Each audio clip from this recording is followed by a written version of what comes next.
Thank you.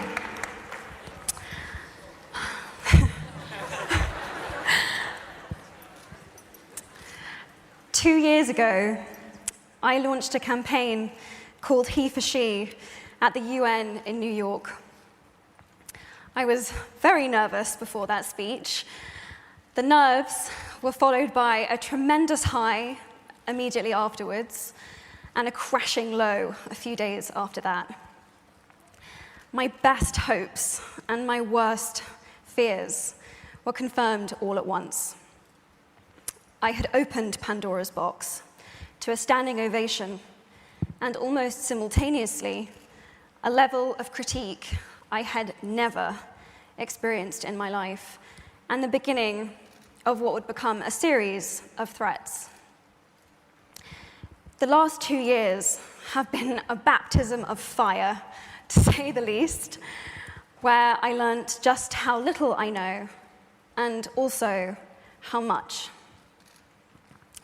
It was my scary first step as an activist, a word I never imagined that I would use to describe myself. So, reading the applications of activists who applied here for One Young World Scholarships was surprising to me. Here I was, reading the stories of people from nearly 200 different countries from around the world,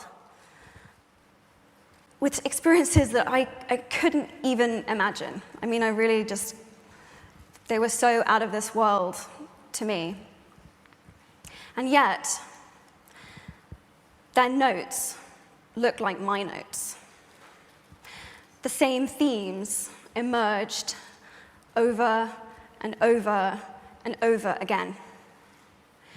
There was so much overlap with the things that I had been thinking about and that I had been struggling with. Because the truth is, it had never been about being an activist. It was about the choice to make myself visible, and the choices that you made to do that too. Apart from the significant progress the world has made in the cause for equality, the best thing about the last 2 years has been this: finding people from such disparate experiences and communities that I found that I have something in common with. This is a community of artists, spiritual teachers, dreamers, thinkers, doers, who work together and support each other. For the first time in my life, I found my sisterhood, a brotherhood, however you want to describe it. I found my tribe.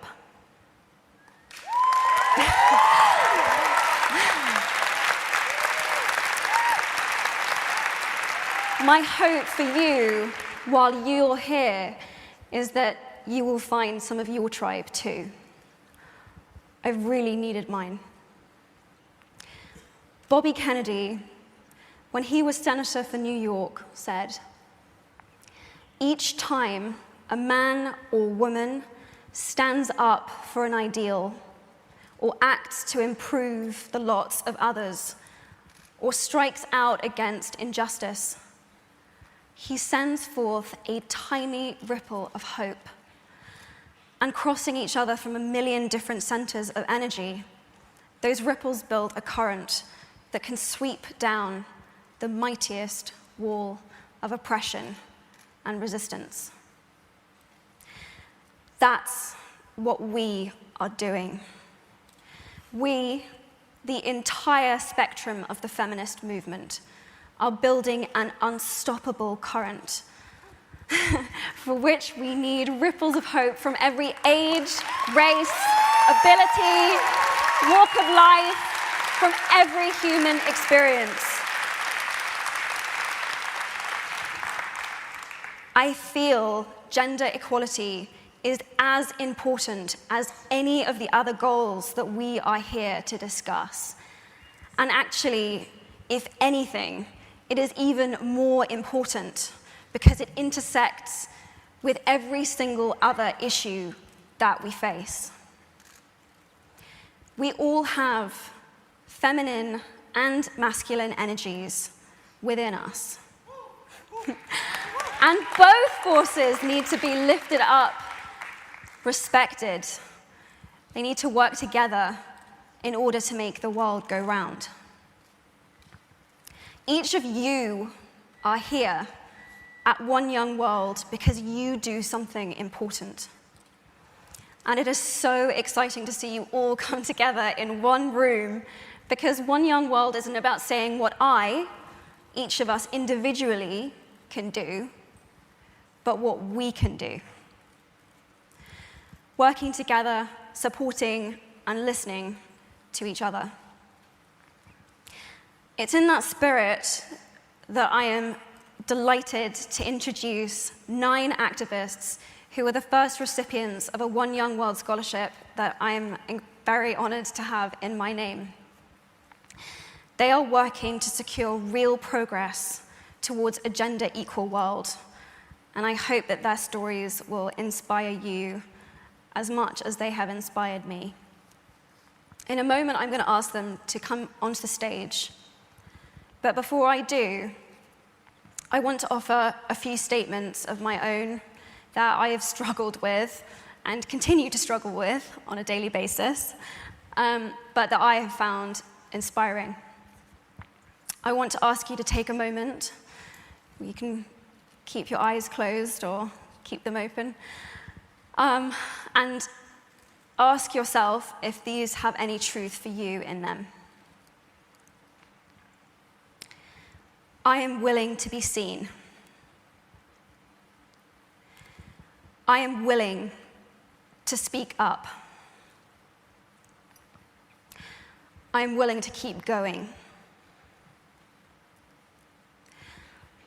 I am willing to listen to what others have to say.